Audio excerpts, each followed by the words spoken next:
And we have joining us at this moment the Commissioner of Information in Ebonyi State. He is also the Commissioner of Information and State Orientation, Honorable Barrister Oji Uchenna Oji. Good evening and welcome. Good evening.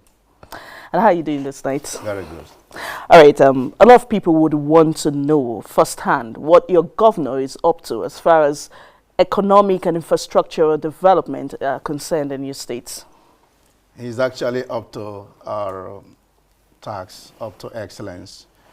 Striving to ensure that he does bequeath to Ebonyi people a prosperous state where individuals will have the opportunities of fending for themselves, to be self-reliant, to be self-sufficient, and where we can be sure of food security, we can be sure of a reasoned human capital that will help the people of Ebonyi State to drive the numerous infrastructural development programs that are on ground. Today we are celebrating Ebonyi State that is having the best network of road after Lagos and Abuja, brought about by one man who came just 6 years ago.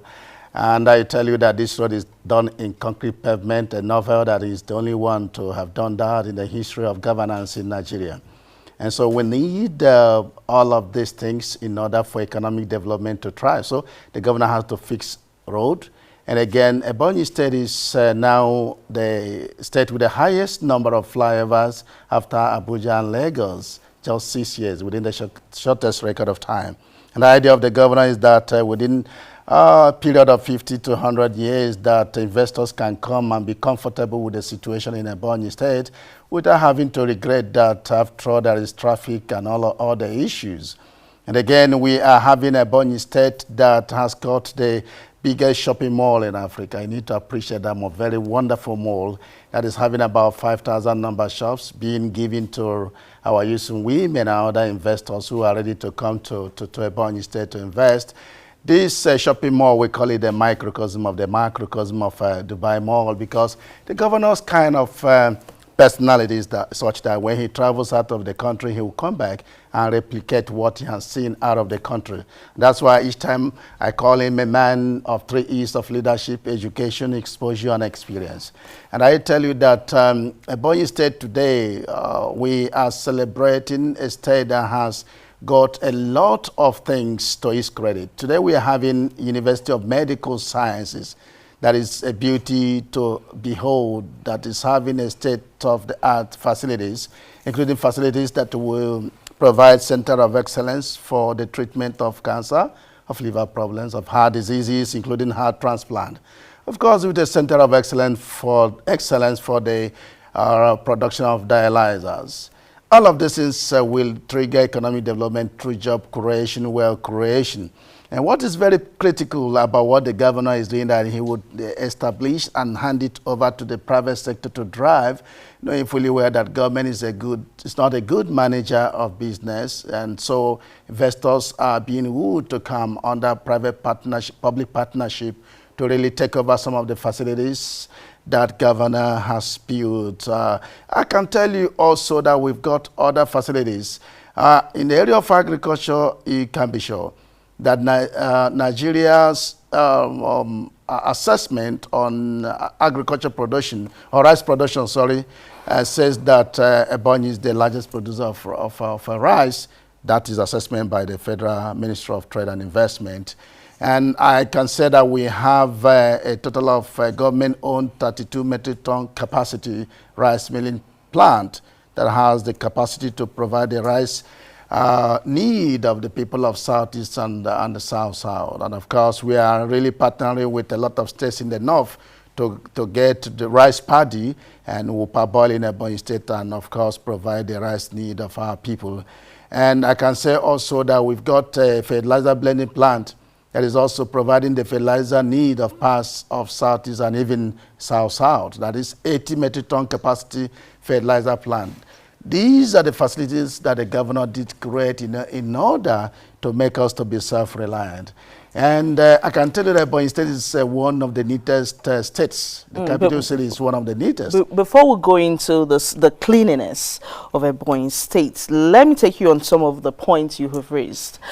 First, you talked about food security, how the government is ensuring food security in the state. And one would wonder, can food security thrive in a state without adequately securing the lives and property of those in the states? That's a good point you've made, but let it be mentioned that our governor has been doing everything possible to ensure that security of lives and property in Ebonyi State is provided, especially in this situation of violent agitation that we experience in part of Southeast. But let me tell you that the governor's take in that is that militarization is not all there is. That he needs to really not only fortify the security architecture, to enhance it, but to also engage the actors, engage the traditional rulers, religious leaders, inter-union leaders, and all the stakeholders to see how we can talk to our people, those who are carrying arms, to lay down their arms and embrace peace. For us, we believe that it is better to judge than to war. That is the concept of our governor. And that is why, as chairman of Southeast Governors Forum, he has always engaged leaders across board to see how we can discuss issues of insecurity in Southeast. But in Ebonyi State, I can tell you that without this issue of sit at home, pockets of violence arising from violent agitation, of course, it was hijacked, or it has been hijacked by bandits. IPOP and severally said they never did. And so we are thinking that criminal elements are taking advantage of the opportunity to unleash mayhem. But apart from all of this, is which the governor is tackling through peaceful engagement processes, I can say that even the IGP's record has it that Ebonyi State has a minimal case of insecurity. This is because apart from fortifying the security architecture, we are doing a lot to provide social security through empowerment programs, through sensitization programs, and through rehabilitation of those that, idle people that were once into violence. The moment they're able to appreciate the empowerment programs provided by the governor, they are offered those empowerment programs. That has really helped us. Honorable, while we understand your Warsaw Pact theory of Georgia instead of war, one would also ask, as far as the sit-at-home order of the proscribed indigenous group is concerned, from the latest report we had, even early this week, there was a sit-at-home order that grounded activities, economic activities, even in Afibo. Yeah, like I did say, a lot of people are having fear, which my ministry is doing a lot to ensure that we conscientize them. Of course, you know that from social media, IPOP has said they have no hand in sit-at-home. That anybody that is doing sit-at-home should be, or enforcing sit-at-home, should be taken as a common criminal. But what we are doing is to really talk to our people, the market men and women. And I can tell you that it is just a matter of feeling that if they come out, there could be danger. But with time, you can be sure that all of those fears will be assuaded. And we are doing everything possible through engagement with traditional rulers and inter-union leaders to ensure that our people appreciate that if you sit at home, you are not doing yourself any good. You are rather doing yourself a harm. And also, everybody is beginning to appreciate that if we do anything sit at home, anything killings will be undoing our people in Saudis and, of course, in Nigeria. But has that affected your economic well-being in any way? That for sure has been affecting the economic well-being of our people. The status of economy, of course, in the recent time dwindled because of our issue of sit at home. People don't go out to fend for themselves to look for business to do. People have got a lot to go to work for their daily living, but because of these fears, it has really affected them. It has also cumulatively affected the economy of the state. But I think that is the sacrifice we have to pay in the face of this confusion that we have found ourselves. And I think also that all authorities should take advantage of this opportunity to see how we can be on a round table like the way I'm staying with you to discuss all the issues of agitation, how we can live as one united, peaceful, country, and where we have love for one another, there is equity, there is equality. And I think when all of this is addressed, I can be sure that we would have solved all the problems. Honorable, you talked about rice production in Ebonyi State, and of course you did mention that Ebonyi is the largest producer as far as rice is concerned. But there are some people who feel that the Abakaliki rice, that is the local rice manufactured in Abakaliki, is not competing healthily with imported rice. And why? That was before the governor came on board. Before he came on board, we had what was popular Abakaliki rice that was full of stones and all of that. But when he came on board, he had to do something differently. First of all, he looked at the existing clusters, rice milling cluster that is over 1,500 number in the Guinness Book of Records, is the highest. But it was having issues. But the governor had to assist them through interventions for individuals to also get these stoning machines. And today, that rice milling cluster is doing a lot to provide a very healthy rice for the people of Nigeria. But beyond that, the government of Ebonyi State thinks that we have comparative advantage in rice processing. And so the governor had to enhance the capacity of the rice processing plant that government owns, making Ebonyi the one with the highest number of metric tons per hour. But in addition to this, the governor had to provide and fix what is called parboiling plant. That we parboil rice and feed the rice milling plant. So it is about the best rice in the world, I tell you. Maybe you have not been hearing that Ebonyi State has banned even consumption and sale of foreign rice in Ebonyi State, because we have got all it takes to have good rice. But does that also mean that the local rice in Ebonyi State is affordable for the common man? Yes, it is actually affordable, but we are doing much more because power is one of the problems.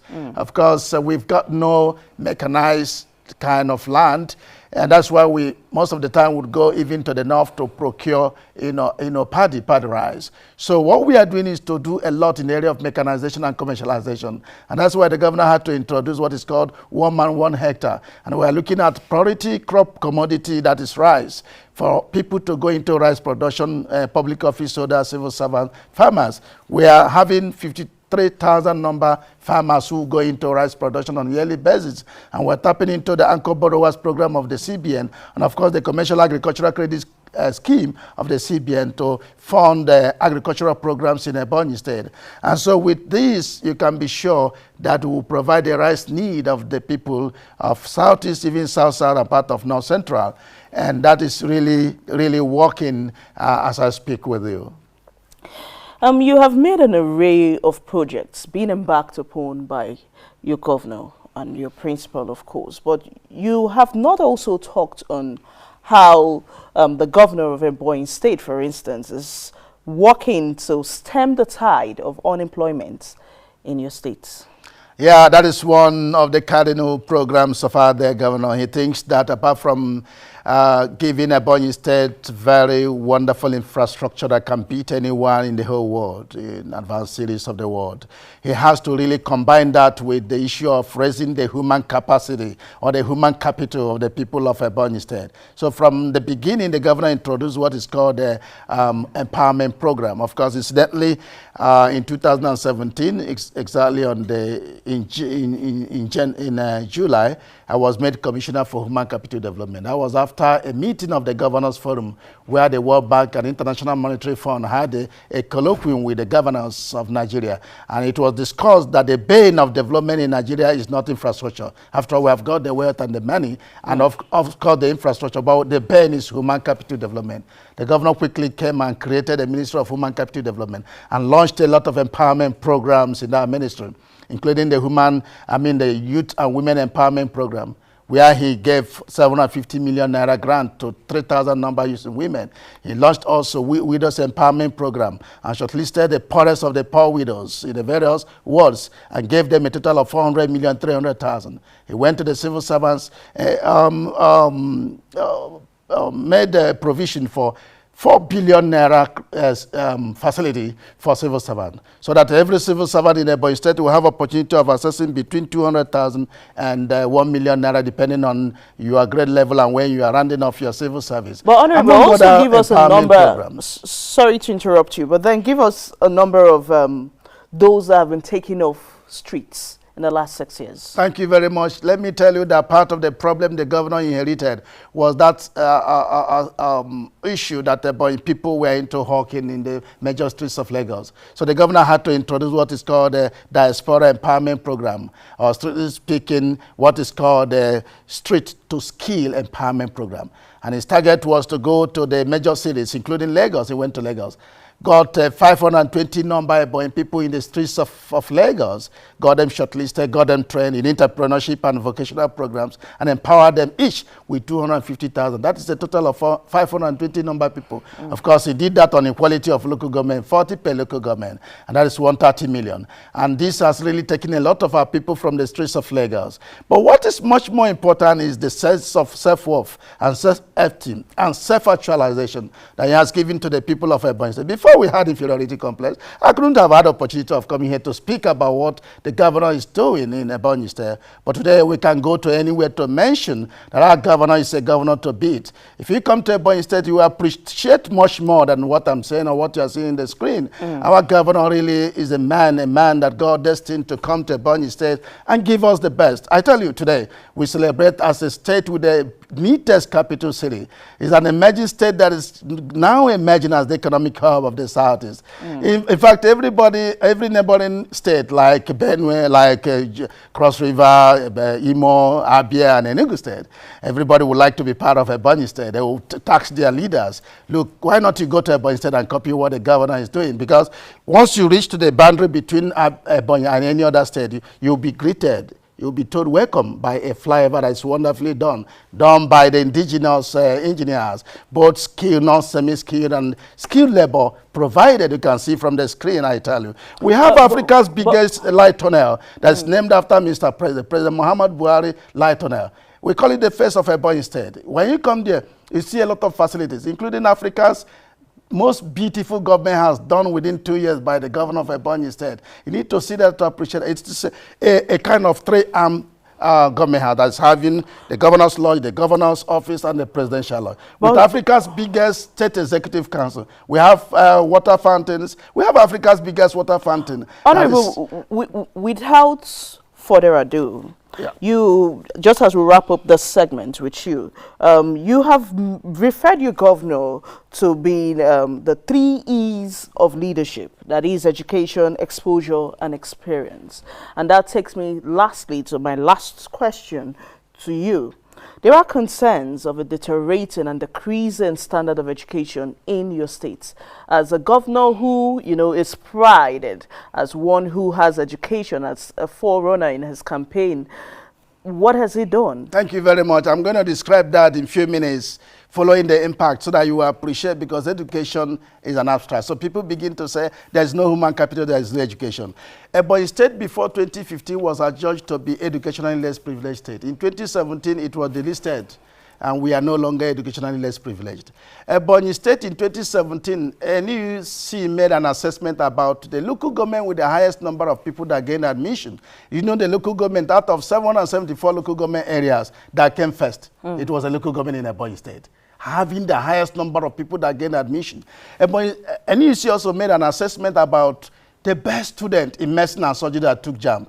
Do you know the person that came first in the whole federation? A student that schooled in Ebonyi State. What am I saying? The governor is doing a lot, injecting a lot of funds in the raising of the quality of education. We have what is called the out-of-school children program, which is part of the Street to Skill Empowerment program. The governor injected 7.5 billion through what we call BESDA program, so as to take away these people that are school dropouts, take them away from the street, bring them back compulsorily, and they will be given free and compulsory education. That has really helped. I want to tell you, the governor also established tertiary institutions. We are having the best University of Medical Sciences in Africa. We are going to have aeronautical university that will be saddled with the responsibility of maintenance of planes, aircrafts, and all of that. We don't have anywhere we have that in Nigeria. Well, Honorable Barrister Oji Uchenna, we most sincerely thank you for your time here with us on this edition of Democracy Today. Always a pleasure having you join us. We do hope to have you again to discuss more on the developmental strides of your governor. But in the meantime, we've been speaking with the Commissioner of Information and State Orientation of Ebonyi State, Honorable Barrister Oji Uchenna Oji.